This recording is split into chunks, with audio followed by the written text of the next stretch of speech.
support this podcast, go to positivesarcasm.com/donate. Any amount is appreciated. Once again, positivesarcasm.com/donate. Thank you and enjoy the program. This episode of the podcast is brought to you by pbandjoey.com. Simple, honest, and delicious. Go to pbandjoey.com for more information. $35 or more gets you free shipping. That's pbandjoey.com for more information. pbandjoey.com.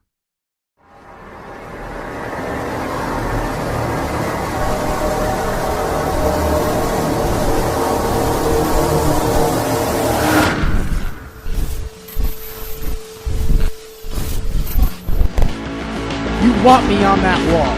You need me on that wall. Jay here, positivesarcasm.com, recording here at the Spare Parts Studios. Ooh, we're getting a little aggressive. Well, it's a Wednesday. Full speed ahead with the bullshit show. You can find me on Instagram at positive_sarcasm. You can find me on Facebook.com/POS Sarcasm, TikTok at positive_sarc. No underscore, just at positive sarcasm. Hit me up on YouTube as well. You can email me directly. It's a shit show. I woke up this morning and the hate was flying my way. But then again, like I said, I don't give a damn. I don't need people telling me what to do or what to think, all right? I don't need that shit. I make my own choices because I have educational movements in my thought process. I don't just do shit randomly on the impulse unless I'm bored at a traffic light and then I decide to do donuts. That's complete impulses. And sometimes the things out of my mouth aren't completely thought ahead. Sometimes I'm just thinking out loud. Sometimes those words are not complete sentences. It's just random noises.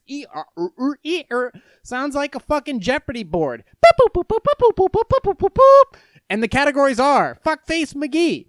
But I don't care. This is my platform to open shit up and try to figure things out. And then when I go and listen back to the podcast, I take some of the ideas that I brought forward and I put them together into little clips. And those are the bits that I later work on for whether it's articles or for just random shit in general, for clips or blogs or later podcasts or conversations, intellectual conversations. How the fuck do you expect to figure stuff out if you don't talk your way through it? And then all of a sudden, I wake up in the morning and somebody's telling me how to do my fucking website. Somebody's telling me how to design it and how to run it and what to scale back on. You don't know shit. I don't fucking know you. You don't tell me what to do about anything. And then this one, it gets even better. And this is a perfect example of these fucking softy-ass bitches who right now are running around scared because a little cold is about to snap their boomer streak. So I get this, I went on a little aggressive on Sunday leftovers against Alyssa Milano. And I didn't throw strictly against the fact that she was wearing a cloth mask. I mentioned it because it kind of looked that way. But then again, appearances are always deceiving and they are never what they seem. I was just going for the I mainly targeted the fact that I can't stand preachy fucking celebrities who don't, Don't tell me what I should do. They're not telling me what to do. They're insisting or giving their opinion on what maybe I can do. But no, they're telling me through hashtags and through statements what I should do. And then they lobby Congress, or they lobby towns, or they lobby social media to tell me how I should act. Okay? That's different. They are entitled to their opinion. Alyssa Milano is entitled to her opinion. Okay? That is a free country. I never said she has to shut her mouth. I said she should shut her fucking mouth. Because everything that comes out of her mouth is fucking stupid. Alright? And I stand by those thoughts when I go back and listen to them. And yeah, you know what? Even though it was meant for comedic purposes, I go back and listen to it and go, yeah, you know what? For a half-assed thought, everything that she's thought through is just as stupid, if not more fucking stupid. So I stand by it. And then I get a message. I get this lovely message. And this is a two-parter, which is perfect. I'll pull it up now. You can't see it, but I could because I record a lot of the actions that I do. And I also screenshot a lot of the things that come my way. For example, so I get a message this morning. If you haven't, you can go to my Instagram or my social media or my YouTube. One of the two, of course. And there was a little bleep blop bloop of the thing I said about Alyssa Milano. And I've been dying to say it for a while about these celebrities who tell us what we should be doing and how they're shocked and upset and don't ever listen to fucking celebrities. It's just a word of advice. Unless it's Michael Jordan, don't fucking listen to celebrities. You don't know who they fucked to get up to the top. Unless that's the way you're looking to get to the top is by getting on top or underneath, then generally don't listen to celebs. So this Instagrammer, who's not known because he's just some Canadian punk ass bitch, I'm not going to give his handle, but he did leave a comment originally, and he commented on my Alyssa Milano post. Alyssa is just giving her opinion, just like you are. What do you think your opinion is more relevant than hers? ? Just because she's a celebrity and you aren't, except maybe in your own mind, doesn't it mean she can't express her thoughts? If you don't like what she has to say, just ignore it. There's no need to go rip on her just to get a few extra views on your social media accounts. So I suggest you follow your own advice and shut up if you have nothing positive to say. Nah! Now, here's the thing. You go and you take all that time to look through your entire comment, and number one, Alyssa is just giving her... Is she giving her opinion? No, she's telling me to wear a mask. Is that based on her opinion? Maybe, but I don't find her to be an educated person. I find her to have a few too many dents in her fucking forehead. That's just my opinion. And she's not giving an opinion. She's telling me through Twitter, through her beer muscles on fucking Twitter, to wear a mask. No.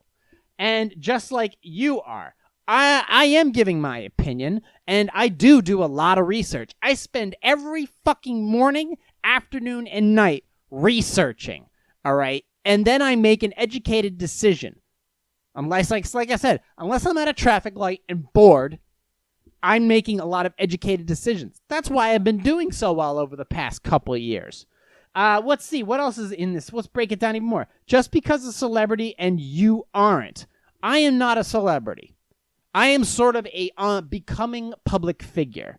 All right? And I didn't direct Commando. I didn't produce Commando. I didn't direct any of Alyssa Milano's movies or shows, produce them, or star in them.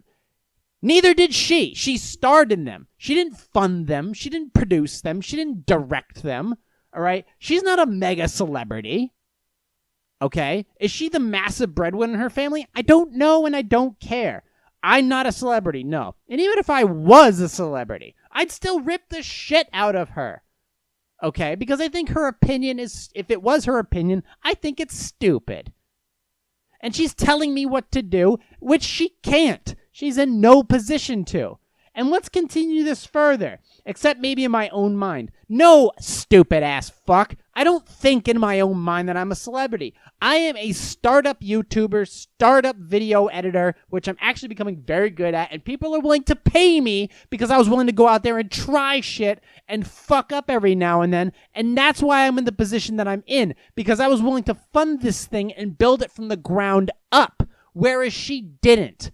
And now I'm in the position to charge for those talents that I learned all by myself, and a podcast that I can produce and upload all by myself with little to no financing. Thank you very fucking much.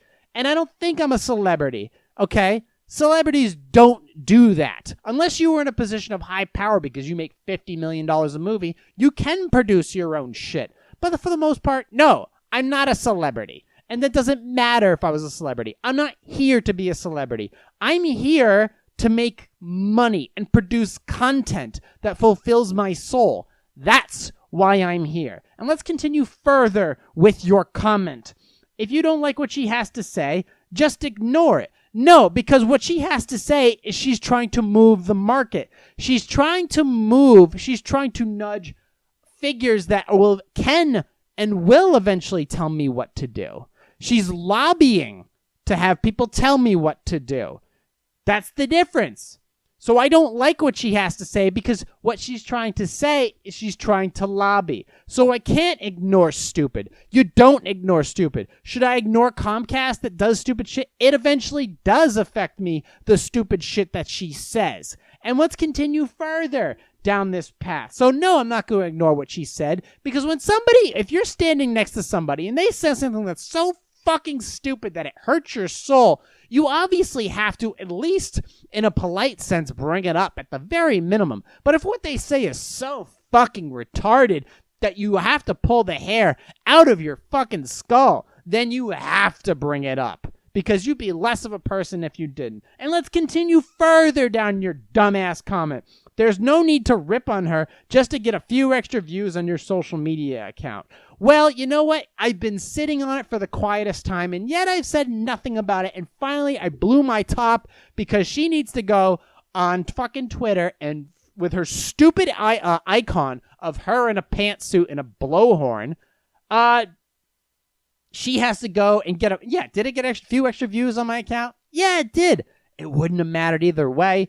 But no, I chose to rip on her. There was no need. There wasn't a need to rip on her. But it felt good for my soul to trash on her a little bit. Because you know what? When celebrities say stupid shit, because celebrities don't live on the parallel that we do. So it's important for us little people to smash on them every once in a while, so they get the fucking point of understanding what we have to go through every single day. All right? So yeah, they live on a different parallel. And if they want to go on Twitter and talk to the masses, guess what? Sometimes the masses talk back. And let's continue further down your stupid fucking comment. All right, so I suggest you follow your own advice and shut up if you have nothing positive to say. Well, guess what? What I have to say eventually gets Alyssa Milano to change her tune, or if nothing else, shut her up, guess what? I've done something positive by simply saying something. So guess what, Mr. Canada? Go fuck yourself. Now, you would be able to go on my on my Instagram and see that comment. But you can't, because moments later, after I was about to respond, because you don't want to ignore people when they make a comment that thought out, you got to respond to them. Or, well, you don't. If you're Joe Rogan, you don't have to. But I was going to go and respond. But literally a few moments later, that entire comment was deleted! So I couldn't respond, because that well-thought-out approach to my response on Instagram was gone. So I couldn't comment on it. It's almost like it never existed. But it fucking did. So do me a favor, Mr. Canada, with your defense of your virtue signaling for Alyssa Milano, go fuck yourself! Next topic, please. Oh no, actually, you know what? I'm not done. Because here's the thing. A lot of you fat fucks, this all happened, this whole shit show, this whole dress rehearsal for a quote-unquote money market this pandemic bullshit. All right, I get it. It's real for those, and I explained that on Sunday Leftovers podcast about those who have autoimmune or already have health issues in general, or in their golden years. Thank you for being a friend. Should probably take some significant precautions when going out in public, if going out in public at all. But for the rest of you fat fucks, you are already struggling to breathe in the Taco Bell drive-thru. Now a bad batch of Chinese food has you blowing insurance premiums on vitamin fucking D. And you want me to take precautions because you didn't plan ahead. You didn't take the fucking time to take care of yourself. And I have to suffer because you stupid fucks refuse to take care of yourselves? Not a chance in hell. Not a chance in fucking hell. If you're a fat fuck or a pale princess, go guess what?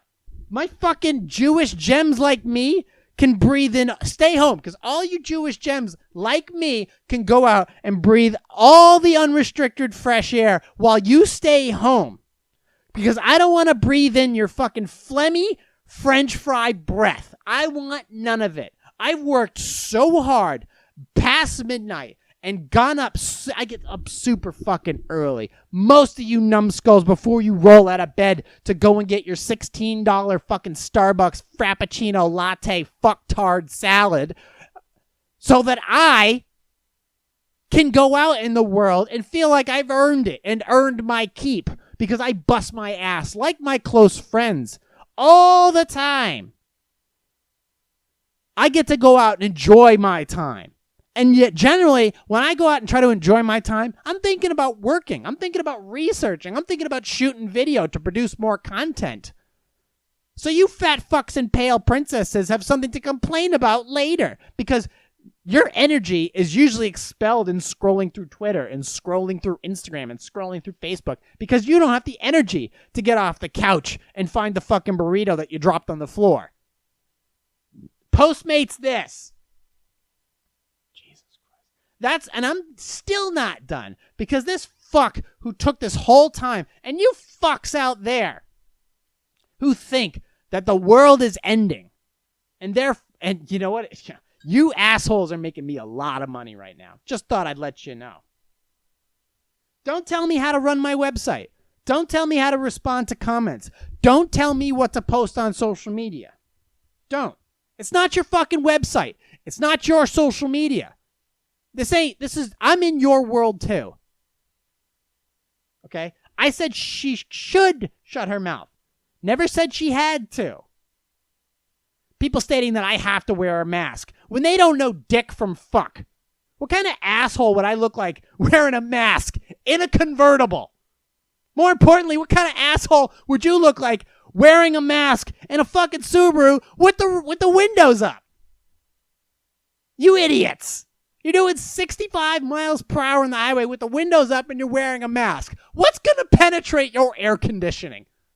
Nothing. Not a goddamn thing. God, I'm pissed. You realize the last time a shitload of celebs told us what we had to do? It was the fall of 2016. You remember that? Things have changed quite a bit since then. That was the last time a shitload of celebs told us what we had to do via social media. And guess what fucking happened? You get what you fucking deserve. So maybe you should hashtag stay home. Maybe you should hashtag wear a mask. You were ugly as fuck to begin with. And you were no fun to hang out with anyways.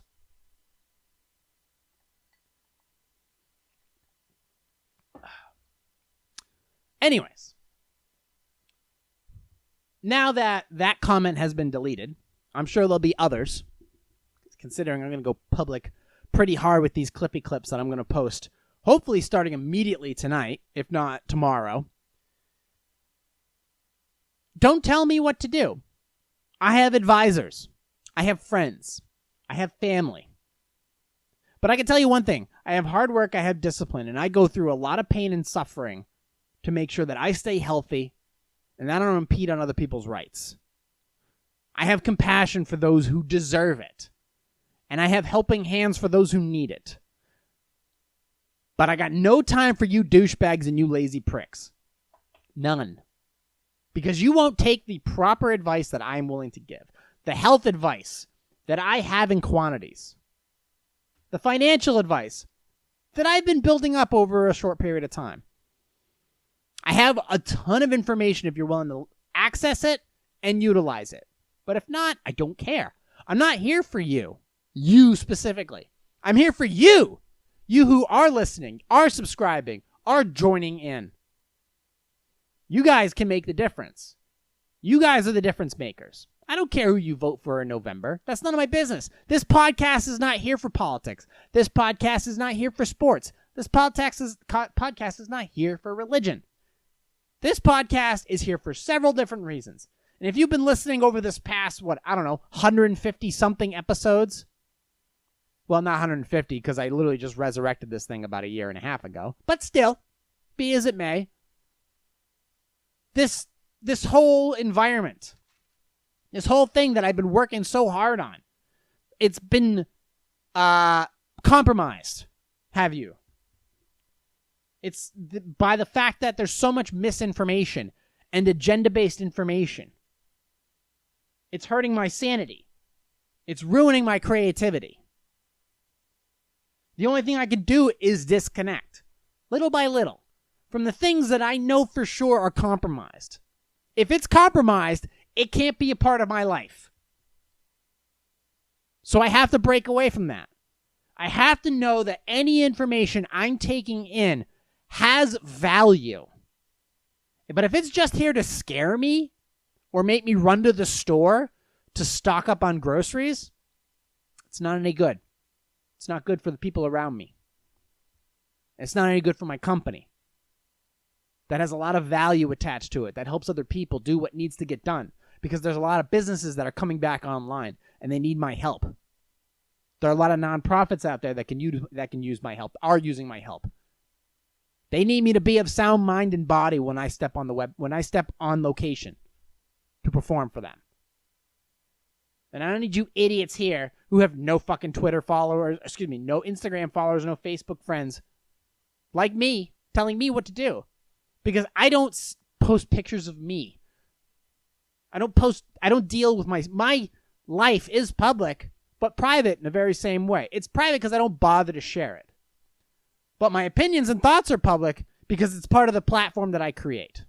But I stand behind it 100%, and I will not apologize to any of you idiots that post big comments and then delete them shortly after. That's a perfect example of the idiots that are out there. The fucking weaklings who should be staying home because they're not of any value to society. Therefore, you want me on that wall. You fucking need me on that wall. Because when shit hits the fan, you're not going to step up to the plate. It's going to be fucks like me. What do you think? A fucking algorithm is going to save the day? Algorithms are designed by people. People are flawed. I have an article right here from The Verge. YouTube is deleting comments with 2 phrases that insult China's Communist Party. We've talked about that shit in the past. And they always say that the algorithms were in error. Well, okay, it's either one of 2 things. If you have an algorithm that's deleting accounts or deleting comments or that's doing stuff on purpose, well, that's not good. But if it's doing it in error, well, then guess what? If you're stating that these algorithms are deleting shit in error, then your algorithms are fucked. These are the same algorithms that run in your healthcare system. These are the same algorithms that run in your social media, that run in your checking accounts, that run through the government. You want the algorithms, the computers, to run everything so that you don't have to do anything. It doesn't work like that. You need people. You need intelligent, proper thinking individuals that see the whole side of the fence, each side of the fence, that are willing to ask questions in order to get the job done properly. An algorithm's not going to solve that problem. And a person who thinks like an algorithm isn't going to solve that problem. You need to question people. You need to take them to task when they do stupid shit. This is the reason why Joe Rogan got $100 million from fucking Spotify. It's because YouTube does stupid shit like this. Instagram and Facebook do stupid shit like this. Whether it's on purpose or on accident, doesn't matter. Whether you're arrogant or incompetent, it all leads to the same fucking... What was the word I was looking for? Waterfall. It all leads to the same waterfall. Eventually, they just like MySpace. MySpace got bought by a large corporate company, and because of that, they started to move very slow. And other companies, social medias, started to catch up with them. And that was it. MySpace was dead in the water. Facebook's gotten really big. YouTube's gotten really big. But when you think about it, these companies have only been around and big for the past 10 to 20 years. 10 to 20 years is a drop in the bucket. Companies come and go all the time. They may not last. And with this big movement by Spotify and other companies to do this, they're going to eat up revenue for YouTube.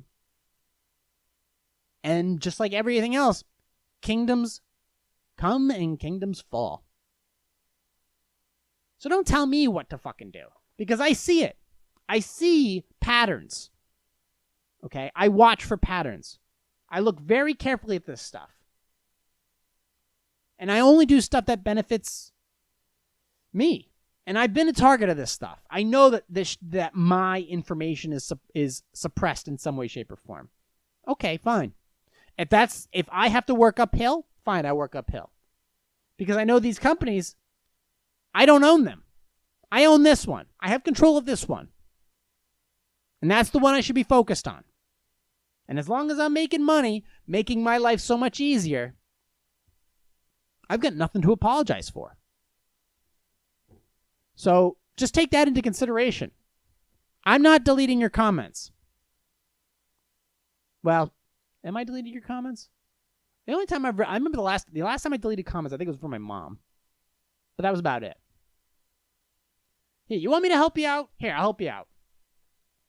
Let's jump over to freaking health and wellness. Since I already bitched about this idiot from Canada, not all Canadians are idiots, you know. The cast of Letterkenny, Jordan Peterson, Will Sasso, they're pretty good people. I'd have a beer with them. Let's talk about health and wellness. Since we're in the COVID-19 thing, you know, I hope you got your vitamin D. You're going to need it. It's funny, you don't want people on the beaches, and yet vitamin D is one of the things that really helps out with health and wellness and fighting off, viruses and shit. And yet you don't want people to go outside. You don't want people to go to the beach. Jesus Christ. Pick one, you fucks. You want people to hashtag stay home. How are they going to get an immunity? You want them to stay in the plastic bubble? They're not going to get any immunities. You want them to just stick a needle in their arm and say, okay, you're immune to this? Doesn't work like that. You got to have balance. You get your flu shot? Okay, fine. You get your COVID vaccine? Great. You get your polio vaccine? Perfect. Still got to go outside. Still got to talk to people. Still got to shake hands and give hugs and smoochies. That's called living, bro. That's called living. You also got to take care of yourself. Can't sit in the Taco Bell drive-thru. Best way to burn fat. I don't know how to burn fat. I'm going to have a salad. It's a start. It's not going to get you anywhere near the finish line, but it's a start. Here's one by The Conversation. It's about your fat burning zone. The best way to exercise to burn fat. Okay. Well, obviously, a lot has to do with genetics. You can talk to an endocrinologist, but the fact is when you start off in the morning, here's your fat burning zone. Your fat, assessing how much fat is being used for energy during different exercise intensities. By measuring how much air a person expels during an exercise test, which gets progressively harder. Physiologists have been able to calculate the relative contributions of fat and carbohydrates to meet the exercise demand at different intensities. The highest amount of fat burned is called the maximal fat oxidation rate, and the intensity this occurs is termed max or fat max. Okay, so I read this article, and I've read several articles like this before. So in the morning, for example, or during a resting body when there's no food in it and you're in a fasted state, when you don't have a lot of food in your system and you don't have a lot of caloric buildup or glucose buildup in your muscles. Okay? It's stored. Muscle bellies store glucose. If you're in a range between 40 and 70% of your VO max, okay, for example, if you're going for a walk or maybe a light jog, you're in that range where you are burning fat. You can burn fat at that range because you're not stressing your body out to the point where it has to immediately burn an energy source. So if that's the case, if you're at a rested state, if you're in a state where there's really no, generally speaking, you can have glucose in your body but still burn fat, I think. You'd have to be fact-checked. But for the most part, from how I understand it, and how I know it works because I'm a perfect example of it, and many others, is that if you're in this certain range where you're in a steady state or a low state, 40%, where you're not stressing and you're able to talk and walk, then you're in a range where you can burn body fat. If you have no food in your system, you can burn body fat. You will not burn a lot if you're, say, walking 15 to 20 minutes. You will burn some. Not a lot, because it's 3,000 calories, roughly 3,000 calories per 1 pound of body fat. So if you walk for an hour, you're going to burn between 400 to 500 calories. But if you do that 5 times a week, 7 times a week, if you're burning significantly the vast majority of body fat, after 12 to 16 weeks, you're going to see some real difference. And as long as you stay on point with your diet regimen or your nutrition regimen It's going to make a significant dent. It's when you start to max out every single day. Eventually, that VO max, that oxygen max, your body's not going to be able to process fat at that range. And it will look for two things, carbohydrates or muscle. You don't want to burn off your muscle. You don't want to do that. You burn off muscle, you're going to start to get skinny fat, you're going to start to get weaker, and you're going to start to get injured. You don't want to do that. The more muscle you have, the more caloric intake you're going to require, which means, and you're not going to have as much body fat as a result. So, in that range, so-called fat-burning zone has been shown to occur anywhere between, and I'll read it verbatim, 50 to 72% of a person's VO max. However, the ability to burn fat is also based on genetics, which studies have shown that this fat-burning zone is likely to lower overweight or obese people, around 24 to 46% of their VO max, and higher in endurance athletes. Endurance athletes is a whole different animal. We're not there. As an obese person, if you're obese, you change your diet and then you start walking, and you do it every morning. Endurance athletes are different. They go by a different science. Physique athletes go by a different science. That's for a different range of people that we're not discussing. For you, just the random individual or the obese person, there is a regimen that works time and time again. Bill Burr jokingly says, you ate your way in, you can walk your way out. It's true. It's very true. But another point to consider is how much fat we actually burn during exercise, even if we express it in grams per minute. It's not a lot. It's surprisingly little. Like, they're saying between 0.5 grams of fat per minute. This would equate to about 30 grams of fat per hour. But if you continue this and you start to implement high-fat diets or intermittent fasting, and then you start to tack on proper nutrition, supplementation, intermittent fasting, cardio in the morning, working out in the afternoon, that's called two-a-days. That's called two-a-days, where you walk in the morning and then you work out in the afternoon. Or both. Work out in the morning and work out in the afternoon. Or just work out in the morning and then go for a walk in the afternoon. That works too. But by doing that, then you're going to start, those grams are going to start to compound. And then you're going to start to see real difference. And then you may be able to ramp it up if you want. Starting to tighten up your game. You could fuck up in the beginning. I mean, we all do. I do. But that is how you start to get results. And it took you a long time to get to that decrepit, gross state that you're in. And it will take some time to get out of it. Just like anything else. You're in a shitty situation in life, it's going to take a long time to get out of it. And usually takes just as long as you got into it to get out of it. But you can get there. Just focus. But it doesn't have to take all your brain power to do it. But believe me, if you change your mindset, it will do a number on you. We are at, let's see. I wanted to read something at the end that my sister sent me. I'm going to read the whole thing because she made the effort to send it to me. I should only do her justice by reading it. But I want to get early to the Q&A. And did I go over my notes all the way? I think I did, and that is excellent. So let's go ahead and move right to the Q&A. And if you want to support this podcast, go to positivesarcasm.com/donate. Any amount is appreciated. This week's coffee is 2 scoops Cafe Bustelo, 2 scoops of Lavazza in ice. And it's so good to have the iced coffee back. Whew, was it needed today? Overall, I've been feeling pretty good today. Actually, sorry, I got to make some adjustments here. I got to get some new tables here for the podcast studio. It's getting quite ridiculous. Hero Pups American... Ooh, I should read that later. Anyways, what do we got going on here? Okay, so Q&A. Let's hit it. Dig Q&A. Am I wrong to feel creeped out after my boyfriend's mom stole my bras? My boyfriend and I moved in with his mom and younger siblings after she lost her job and couldn't pay rent. Okay. None of the interior doors has a lock, as it is an old house. I have never gotten weird vibes from my boyfriend's mom, just the general introvert versus extrovert clashes. Excuse me. I require special bras so my back doesn't give out in pain 3 hours into my shift. My bras are custom ordered and the cheapest ones start at $200. Ooh, good Lord. Over the past month, several of my bras have gone missing. I would hand wash them, go to work, and they would be gone when I came back. I honestly thought I was losing my mind or my boyfriend's teenage brother was stealing them. Only it turned out to be his mom. I noticed her bra strap as belonging to one of my favorites and confronted her. She took them because hers broke, quote, broke, and she couldn't be bothered to go shopping. She didn't think it was a, quote, big deal. We are both girls. I hit the roof and cornered my boyfriend and to get my bras back. I guess I was too loud because my boyfriend's mother returned everything, unwashed, and has made uncomfortable remarks about my sensitivity.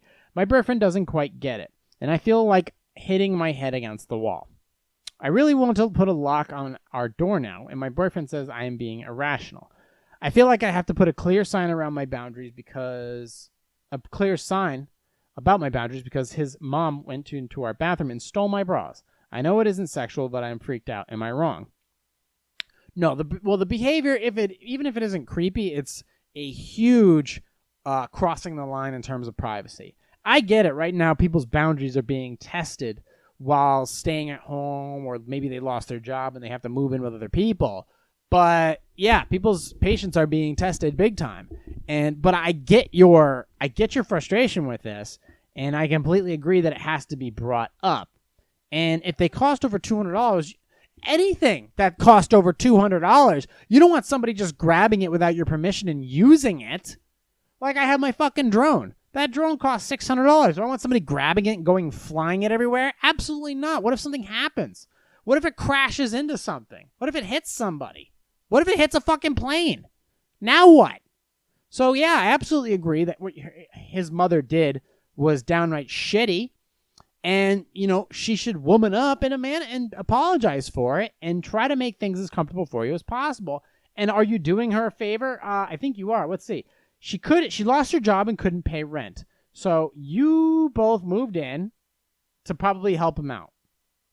So guess what? You're doing her a favor.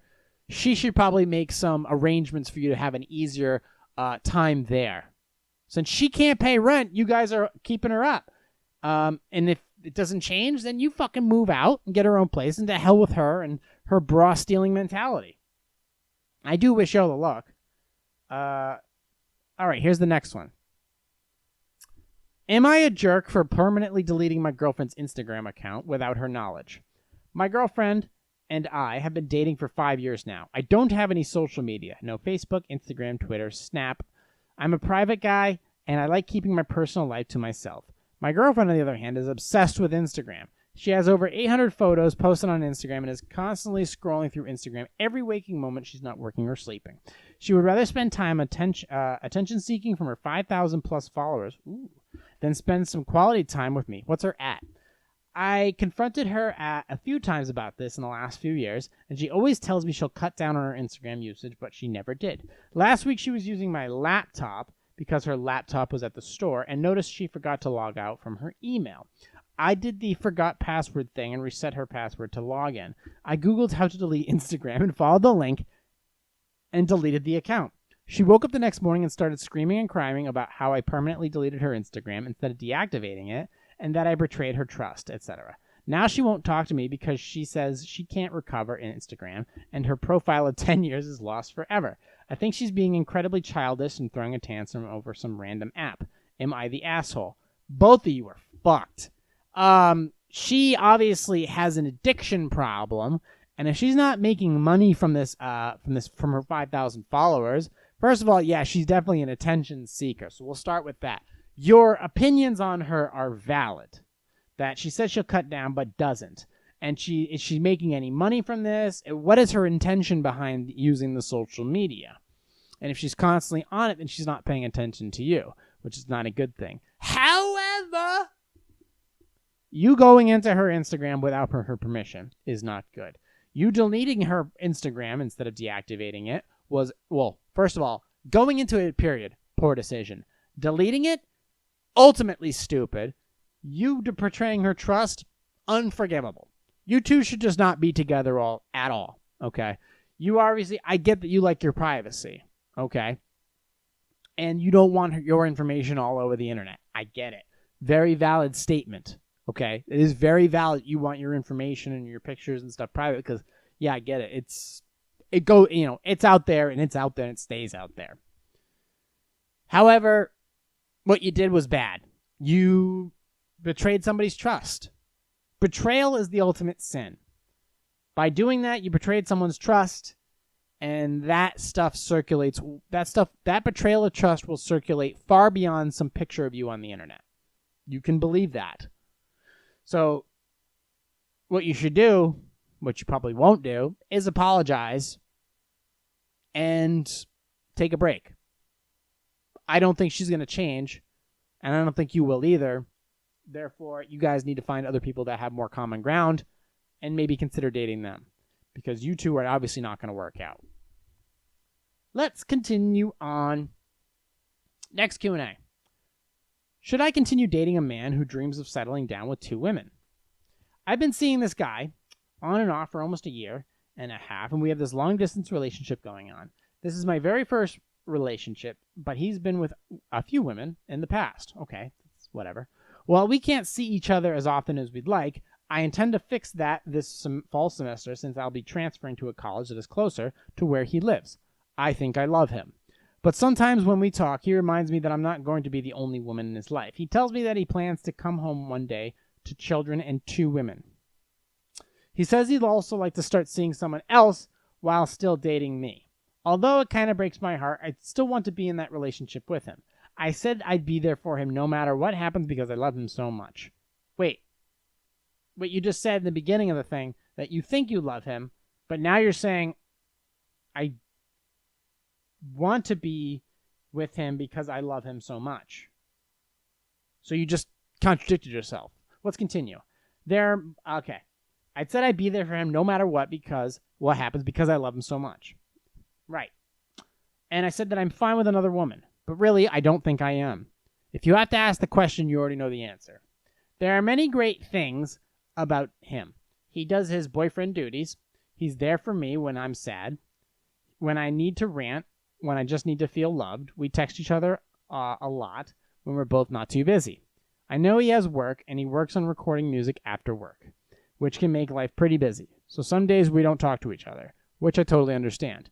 I don't want to let go of him because he's become such a part of my life already. I want him to be happy and achieve his dream of living with 2 women, so I wouldn't mind if another woman is involved. And if it ever got to be too much for me, I could just leave him and take any children we have with me and be a single mom, right?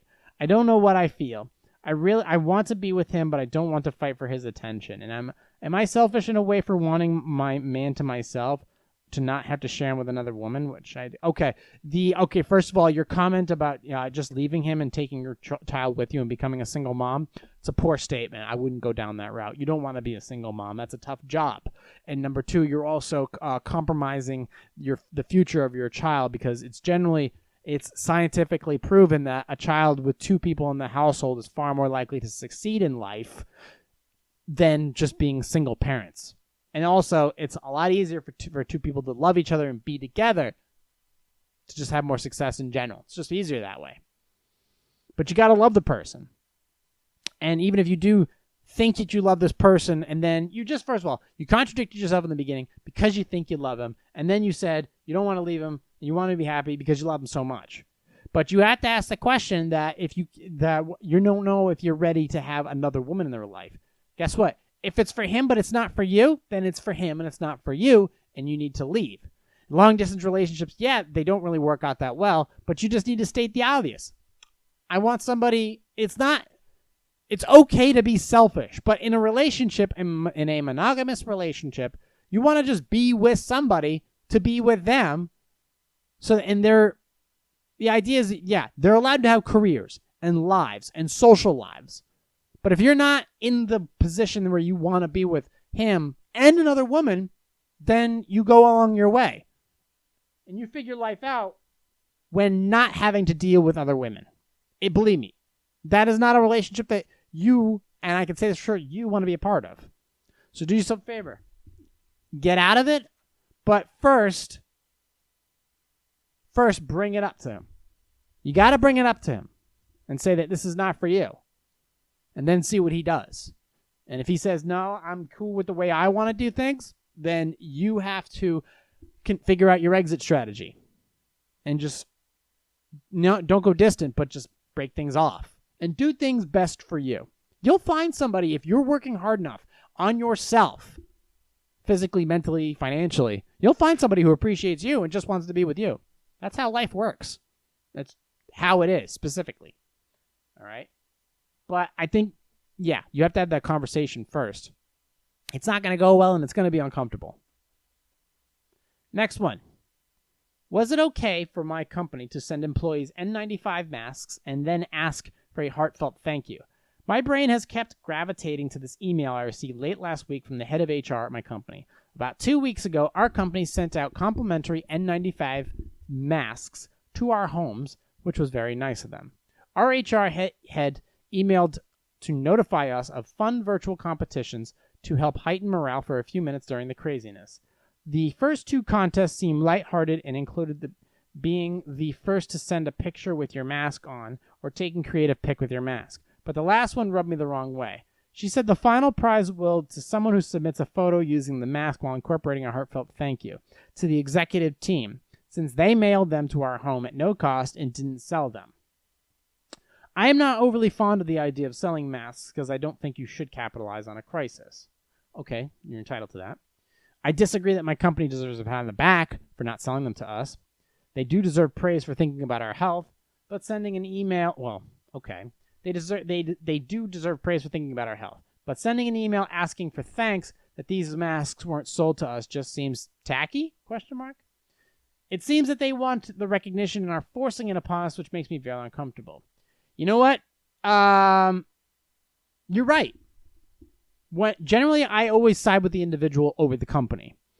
And yeah, they want you to play that little game because they're utilizing that for their own benefit. And if you're not in the office, then why the fuck would it matter if you have a mask or not? You can buy your own mask for a couple dollars at this point. They're not expensive. They're back in stock everywhere. I saw them on Slick Deals today. You can buy them off of freaking everybody's putting their brand on them now. You can get them anywhere. You can make them yourself. So this is like one of those plastic trophies that maybe your boss gives you for fucking showing up 10 days in a row. The thank you. I wouldn't get involved. I wouldn't waste my time. I wouldn't. Yeah, it is. It's super tacky. I get it. You're trying to be a company person and do things and being appreciative and all that shit. But yeah, no. You smell bullshit. And yeah, guess what? When you smell bullshit smoke, there's bullshit fire. And I think that I just don't be a part of it. Stand up for yourself as an individual saying that this feels tacky and I don't want to be a part of it.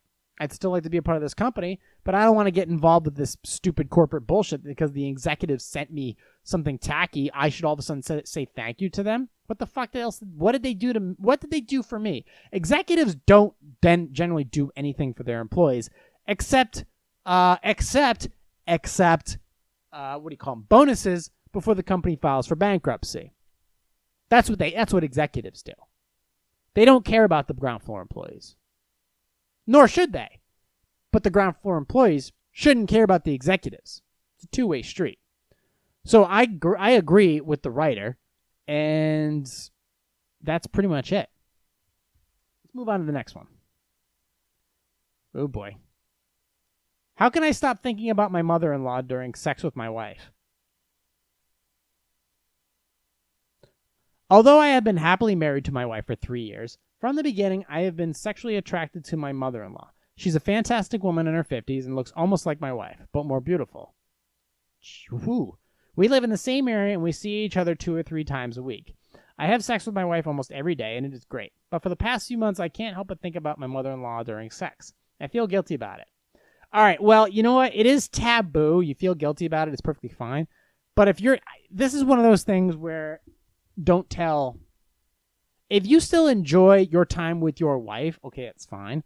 It is understandable and quite frankly natural to think about cougars who are they're still holding on to their game like nothing else.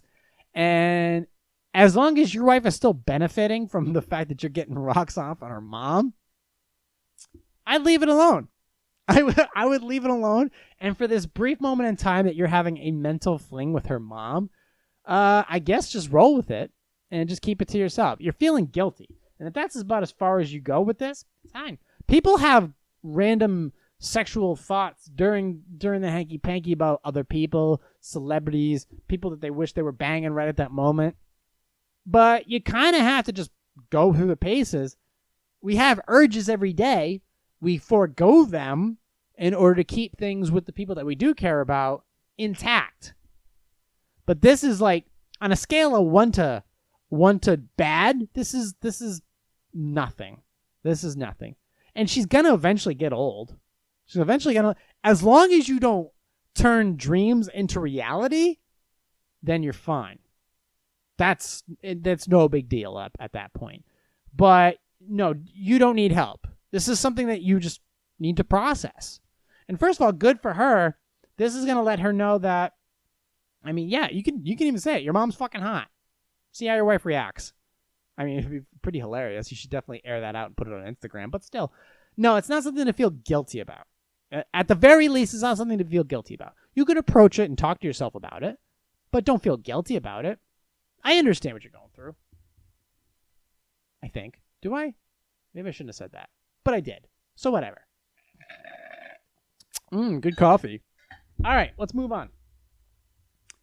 Can I write a letter to a couple I've never met asking them to stop smoking in their home? Since our stay-at-home order, I had to change my running patterns. I now run past a residential garage. I now run past a residential garage at 7 a.m. Inside, an elderly couple smokes and runs a fan that blows cigarette smoke onto the sidewalk. I try to remember to run onto the other side of the street, but I often forget. I think it's outrageous that I'm forced to breathe in secondhand smoke. Should I write a couple a letter asking them to stop? No. No, you shouldn't write a letter, and you shouldn't report them. You shouldn't snitch on them. Unless it goes inside your home, you keep your mouth shut. Right now, I don't want to hear about snitches. I don't want to hear about this fucking bullshit, okay? There are people out there that are actually suffering, just in general, whether it's COVID-related or not. It doesn't matter. Right now, people need a break. People need to fucking exfoliate their minds and not think about the crazy shit that's going on in the world, whether it's COVID or not. You need to give people a little bit of break. You're going to run for your health. Great. You can handle 0.205 seconds of secondhand smoke. You're going to be fine. Pick a different path or do something. But just the one thing you shouldn't do is bitch about this. This is fucking first world white people problems, and I don't want to hear about it. Are we done here? Yeah, we're done here. We're at 53:43. Okay. I'm going to close this podcast. I'm going to read an article from beginning to end that my sister wrote about me. Wrote about family. And this is something that I've mentioned or talked about or done vlogs about. And I'm just going to read it from top to bottom, and we'll close the show on a serious note. And this article is from the Elephant Journal. My sister's a big fan of elephants, by the way. This is the journey of forgiving our parents and releasing our family conditioning. And this is not whether I'm just going to read it. It's not whether I agree or disagree. There are takeaways to be had. Okay? So here we go. Do you know what's the saddest thing in the world? To be born, to grow up, and to not know who you are. To not remember what excites you or what makes your heart full. To not understand how life happens. To not be able to see yourself as worthy nor deserving. To not be able to wake up every day with the gratitude for another amazing day to live. We all wear in our DNA and in the skin of our fingertips the genes of the first people who were there with us as we started to have our first breath out in the world. Far away from the isolated galaxy of the warm and safe womb. We all carry our moms and dads with us as we grow up and move along and alone in our paths.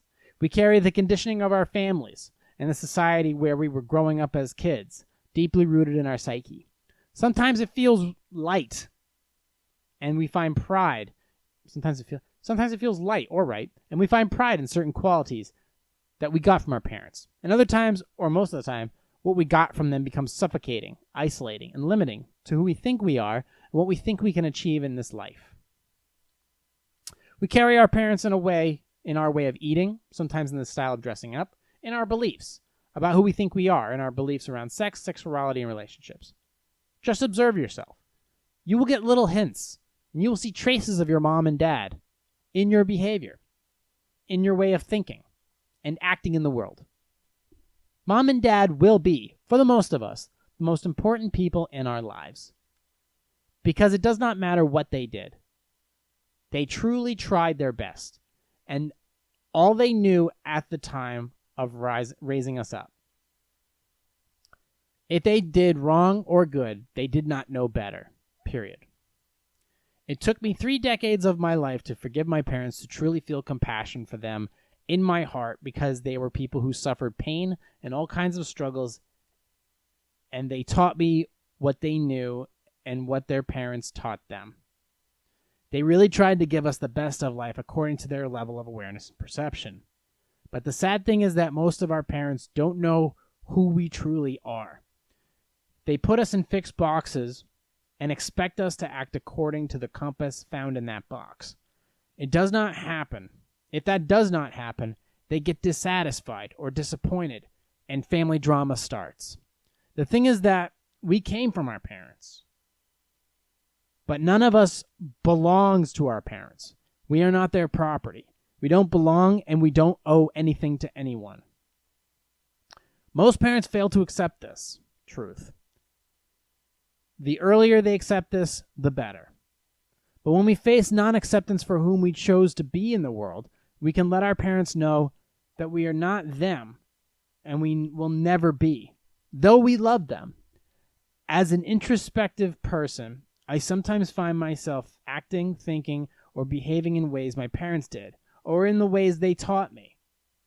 When I catch myself in these moments, I stop and have a deep breath and remind myself, quote, "You are not your parents, though you love them."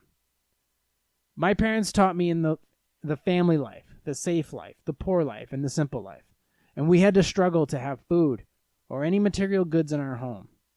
I kept going in the same patterns on autopilot for the first 3 decades of my life. But when I turned 31, I started to peel the layers. I am still in the middle of this process because I'm realizing and understanding that the way I'm creating my life and the way that I find my life fulfilling at this point in the times that does not match with my parents' desires and views of me. But my deepest longing in my life has been to be me, completely raw, wild, and free. I can't be my parents any longer. I have a lot to undo onto the past conditioning level, but I'm creating little steps every day to focus on myself and discover who dwells within me, which turns out to be the opposite of what my parents hoped for me to be. It would be my greatest regret in my last days of my life to follow my parents' steps instead of my own steps, and hence I'm committed to this journey of coming home to who I am at my core, and to be that no matter how difficult, how inappropriate, or how unacceptable it is for others. I'm here to create a whole new reality with my being, so I can validate myself and claim myself as worthy and deserving of an amazing life. Something my parents could never teach me, for they did not know how. It is our responsibility as grown-up people to take the reins of our existence in our hands and create a different reality for ourselves, one that fits with who we are deep down. So gather the courage and be the black sheep. You will enjoy life more that way. Allow your parents to be whoever they choose to be and create you, for you. That's the greatest investment in our lives, to become our whole amazing fucking magical selves, sparkling in all our colors.